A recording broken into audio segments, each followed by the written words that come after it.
Fala galera, salam aleikum. Hoje nós vamos estar falando sobre um assunto muito doido. Pense numa loucura da bexiga. Sabe qual é?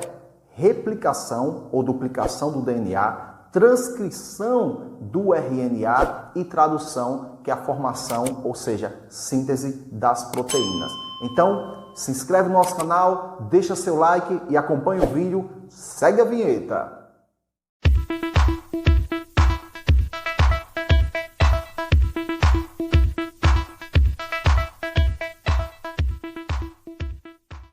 Para compreendermos o controle genético das atividades celulares sobre os processos de replicação, transcrição e tradução, temos que revisar alguns conceitos principais, que vai desde cromossomos, genes, até aos ácidos nucleicos. Os primeiros conceitos que nós vamos falar agora vai ser sobre as células. Todas as células, elas têm em comum membrana plasmática, citoplasma e núcleo. Sobre o núcleo, que é a nossa palavra-chave de hoje, a nossa fonte principal, temos dentro do núcleo os cromossomos, os genes e o material genético, que são os ácidos nucleicos, especificamente assim falando. Os ácidos nucleicos são biopolímeros formados pelo encadeamento de nucleotídeos, como nós temos aqui nessa imagem. Um nucleotídeo, pessoal, é constituído de um grupo fosfato conectado a uma pentose, que é um tipo de açúcar com 5 carbonos, como você observa aqui na ribose do lado esquerdo e a desoxirribose no lado direito, que por sua vez, ambas se ligam a uma base nitrogenada. As bases nitrogenadas são divididas em dois tipos, de acordo com a composição química. Temos então as bases púricas, que são a adenina e a guanina, e as bases pirimídicas, ou pirimidinas, que são a citosina, a timina e a uracila. Observem aí também que a timina é uma base exclusiva do DNA e a uracila é exclusiva do RNA. Observem que essas bases nitrogenadas interagem entre si, formando ligações de hidrogênio da seguinte maneira. Aqui no DNA, a adenina se liga com timina, ou vice-versa, citosina se liga com guanina ou vice-versa. Já aqui no RNA, a adenina se liga com uracila ou vice-versa e citosina se liga com guanina ou vice-versa. Cada molécula de DNA de uma célula eucariota é formada por duas cadeias, dessa forma duas fitas. Por causa dessas ligações que vocês estão vendo aqui nessa imagem, essas ligações de hidrogênio entre suas bases nitrogenadas, as duas fitas ficam contorcidas, torcidas, e por esse motivo sua estrutura também é conhecida como o modelo da dupla hélice. Esse encadeamento se dá entre o fosfato de um nucleotídeo, que aqui você está observando nessa imagem, que está ligado ao carbono 5, 1' da pentose, e o carbono 3, 1' da desoxirribose do outro nucleotídeo. Então, pessoal, para ficar claro, observe aqui nessa imagem, o DNA ele é composto de duas fitas unidas pelas bases nitrogenadas. Uma está orientada no sentido 5, 1' para 3', aqui do lado esquerdo, e a outra está no sentido contrário, de 3, 1' para 5, 1' do lado direito. Assim, as fitas de DNA serão sempre antiparalelas, como uma rua de mão dupla. Vamos entender o que é uma replicação ou duplicação do DNA. Para que um organismo, pessoal, ele se desenvolva, ele cresça, é necessário que ocorra a multiplicação de células. E essa multiplicação celular vai depender justamente de uma duplicação ou das duplicações que o DNA vai sofrer. Lembrem que esse processo de replicação, ele ocorre dentro, no interior do núcleo e necessita da participação de algumas enzimas. Olha aqui a ação da enzima chamada helicase, que abre a dupla hélice do DNA pelo meio. Depois da separação, cada fita servirá de molde para a formação de uma nova fita, chamada de fita complementar. Essa fita complementar é formada pela ação da enzima de DNA polimerase, que pareia as bases dos nucleotídeos dispersas no núcleo, também chamados de nucleotídeos complementares, Pode observar aí na imagem a ação desse DNA polimerase. Observem que a enzima DNA polimerase percorre a fita molde do DNA sempre no sentido 3' a 5'. Ao final do processo, tem-se duas moléculas de DNA idênticas. Esse processo caracteriza a replicação semiconservativa do DNA. Memoriza aí, pessoal, replicação semiconservativa do DNA, ou seja, aquela em que a dupla hélice é formada por uma fita recentemente sintetizada, unida, e outra, a mais antiga, que foi usada como molde para a formação da nova. O RNA é constituído apenas por uma fita simples, bem diferente do DNA, que possui duas fitas. Com isso, as bases nitrogenadas da fita de RNA podem formar ligações entre si, contorcendo a fita e conferindo a ela uma estrutura tridimensional, comparável à encontrada em proteínas, como você vê aqui nessa imagem. Nas células eucariotas, o RNA atua diretamente na síntese de proteínas de três modos diferentes. O primeiro modo aqui, o RNA ribossômico, na qual apresenta as moléculas mais longas entre os tipos principais de RNA. Esse RNA ribossômico é produzido no interior do núcleo, na região do nucleolo. Ele é sintetizado a partir do DNA num processo similar ao da duplicação. Depois de sintetizado, as moléculas de RNA ribossômico ligam-se a proteínas que as transportam no núcleo para o citoplasma. E no citoplasma, as moléculas de RNA ribossômico associam-se a outros RNAs ribossômicos e a proteínas, montando os ribossomos. O RNA transportador apresenta moléculas relativamente pequenas. A sua fita enrola-se sobre si em determinadas regiões, formando uma estrutura tridimensional que permite sua ligação com aminoácidos. Sua principal função é transportar até os ribossomos os aminoácidos dispersos no citoplasma. As moléculas de RNA transportador são específicas para cada um dos tipos de 20 aminoácidos que compõem as proteínas. Assim, cada molécula de RNA transportador só é capaz de se ligar a um tipo de aminoácido. Observem aqui nessa imagem que em uma das alças, na extremidade oposta ao aminoácido, existem 3 nucleotídeos livres chamados de anticódon, lá na parte superior. Sendo essa sequência de bases no anticódon também específica para cada tipo de aminoácido. E por fim, o RNA mensageiro é o menos abundante de todos os 3 tipos de RNA. Ele atua como uma forma de comunicação entre o DNA no núcleo e o citoplasma. É constituído de uma cadeia simples de nucleotídeos, contudo, diferentemente do transportador e do ribossômico, ele não se dobra entre si mesmo, por causa da sua associação com outras proteínas que o mantêm totalmente esticado. Sua sequência de nucleotídeos, como você vê aqui na imagem, uma transcrição de um gene do DNA determinará uma sequência de aminoácidos que será montada pelo ribossomo. Cada sequência de 3 nucleotídeos, chamada códon, codifica um tipo de aminoácido. Assim, será a sequência de códons do RNA mensageiro que determinará a sequência de aminoácidos que forma uma proteína. A transcrição não é nada além da síntese do RNA, ou seja, todos os RNAs eles são produzidos a partir de uma fita de DNA. Então, simplificando, isso é uma transcrição de RNA.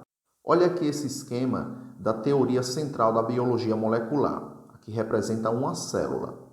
No núcleo da célula estão localizadas as moléculas de DNA. Observem aí, dupla hélice. Portadoras do genoma, ou seja, da informação para a síntese de proteínas. Como a síntese de proteínas é realizada pelos ribossomos, que ocorre no citoplasma, o DNA, quem contém a informação que nunca sai do núcleo. O transporte dessa informação genética do núcleo para o citoplasma acontece por intermédio do RNA, como você vê aqui na imagem. Então, esse processo é chamado de transcrição. Vejamos aqui o processo de ação do RNA na transcrição. Esse processo, gente, ele é similar à replicação do DNA, iniciando-se com o rompimento das ligações de hidrogênio que unem a dupla hélice do DNA, resultando na separação de suas fitas. Em uma dessas fitas, a enzima RNA polimerase, que você vê aqui em cinza, na imagem cinza, localizará o início do gene portador da informação para a síntese de determinada proteína pela presença de uma sequência de nucleotídeos que o identifica. O gene é uma sequência de bases de apenas uma das fitas de DNA, chamada de fita ativa. Após localizar o gene, a RNA polimerase se deslocará pela fita de DNA, reconhecendo suas bases. E em seguida, pessoal, realizará o agrupamento dos nucleotídeos de RNA que estão dispersos no nucleoplasma. Vejam aqui na imagem, a parte de baixo, esses nucleotídeos entrando no RNA, formando agora uma molécula de RNA complementar à fita ativa do DNA. Lembrando que antes do RNA sair do núcleo da célula, ocorre um processo chamado splice, pelo qual determinados segmentos chamados introns são eliminados da cadeia. Os segmentos que comporão o RNA mensageiro final são chamados de exons. Vejamos agora como ocorre esse processo. Olha aqui uma fita ativa do DNA, isso tudo ainda dentro do núcleo. A fita sofre uma transcrição, formando um pré-RNA mensageiro. Nesse pré-RNA mensageiro ainda temos os exons, que são os segmentos de moléculas de RNA, que codificam a sequência de aminoácidos que formará uma proteína. E também ainda temos os introns, que são segmentos do RNA que não participam da codificação da proteína. Após correr o processo de splice, que em português significa cortar e emendar, permanecem aqui no RNA mensageiro apenas os exons. Agora um macetão para vocês memorizarem esse processo. O intron ficaram introduzidos no núcleo da célula, ou seja, antes do processo de splice, eles permaneceram lá no núcleo da célula. E os exons, eles foram expulsos do núcleo da célula para participar do processo de tradução, ou seja, a produção de proteínas. Sobre essa tabela aqui, a tabela do código genético, devemos saber que o código genético, pessoal, é a correspondência entre uma sequência de bases nitrogenadas, do DNA ou do RNA mensageiro, e uma sequência de aminoácidos que forma uma proteína. O RNA mensageiro possui um segmento com 3 nucleotídeos, na qual são chamados de códon, e ele codifica um aminoácido específico. Cada núcleo nucleotídeo de um códon possuirá uma das 4 bases nitrogenadas. Dessa forma, existem 64 códons diferentes, sendo que 61 deles codificam um dos 20 aminoácidos que compõem as proteínas, e 3, sendo o GA, o AA e o AG, sinalizam o final da sequência de aminoácidos da proteína. E o código AUG constitui o chamado códon de início da tradução, pois ele é quem determina o local da molécula de RNA mensageiro em que tem início a informação para a cadeia polipeptídica, ou seja, sempre é iniciada pelo aminoácido metionina. Agora, após a transcrição, o RNA mensageiro é transportado do núcleo para o citoplasma. Lá, um ribossomo acopla-se ao RNA mensageiro e inicia-se o processo chamado de tradução, ou seja, síntese de proteínas. A subunidade menor do ribossomo liga-se ao RNA mensageiro no códon de início, AUG, essa fitinha aí vermelha.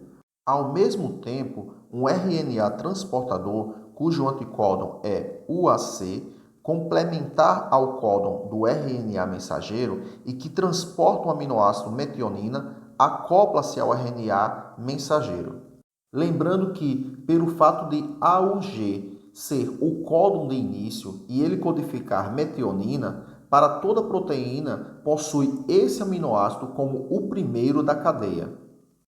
Em seguida, a subunidade maior do ribossomo, que possui dois sítios, o sítio A, aqui no lado direito, e o sítio P, aqui no lado esquerdo, eles acoplam-se à subunidade menor. Os sítios da subunidade maior deixam expostos cada um códon de RNA mensageiro e neles se encaixam o RNA transportador ligados a aminoácidos que possuam anticódon complementar ao códon exposto. Quando a subunidade maior se acoplar à menor, no início do processo, o RNA transportador ligado à metionina ocupa o sítio P. Vocês veem aqui nessa imagem.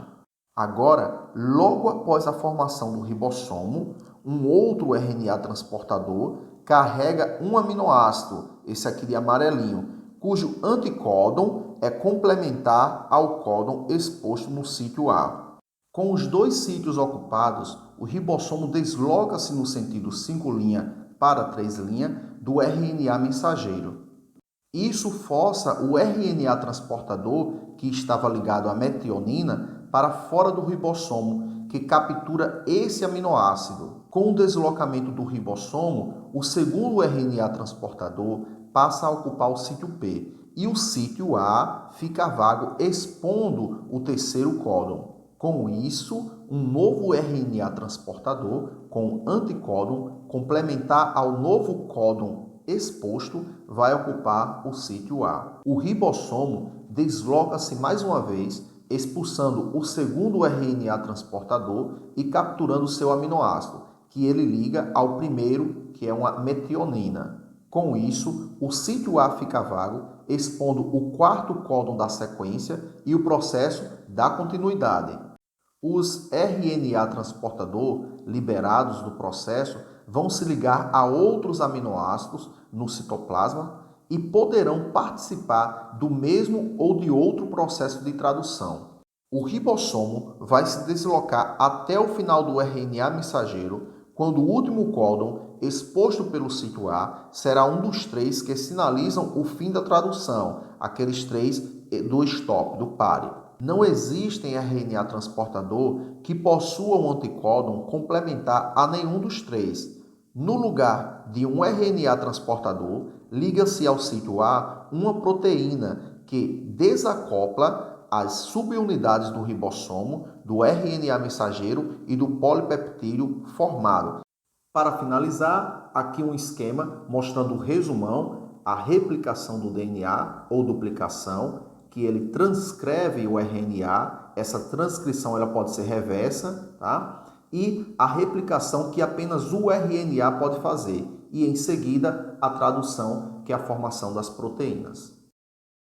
Chegamos ao final de mais um vídeo, espero que vocês tenham compreendido esse assunto, que é uma loucura mesmo, certo? Biologia molecular é de pirar o cabeção, é uma loucura da bexiga. Então, gente, se inscreve no nosso canal, aqueles que ainda não se inscreveram, ativa o sininho para receber mais mensagens a respeito desse conteúdo, tá? Deixa seu like aqui e compartilha também nosso canal. Salam aleikum para todos vocês.